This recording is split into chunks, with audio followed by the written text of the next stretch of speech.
Hello, আসসালামু আলাইকুম aunty, কেমন আছেন আপনি? ওয়ালাইকুম সালাম বাবা, আমি তো ভালো আছি। কি খবর তোমার?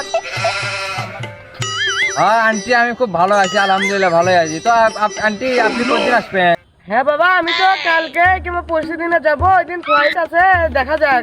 কাল হয়তো যাবো যতদূর সম্ভব। তোমার জন্য কি কি নিয়ে যাবো বাবা? না না না আন্টি, আমার জন্য কিছু আনা লিখবি না, আপনি আসেন, ওরে আমার কাছে মেলা কিছু। আচ্ছা আন্টি, ঠিক আছে, থাকেন।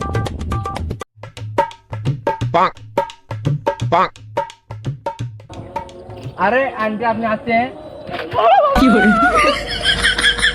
আন্টি, আপনি আসছেন, খুব ভালো লেগেছে আপনি কাছা থেকে, ফাইন লাগে। আসছি তো বাবা, কিন্তু কোনদিন একটা আইফোন আনার জন্য তাক তাড়া পারিনি আমি। আহা, গাড়ির কত সুন্দর অভিনয় জানে রে, অভিনয় জানা আমার আন্টি সেরা রে।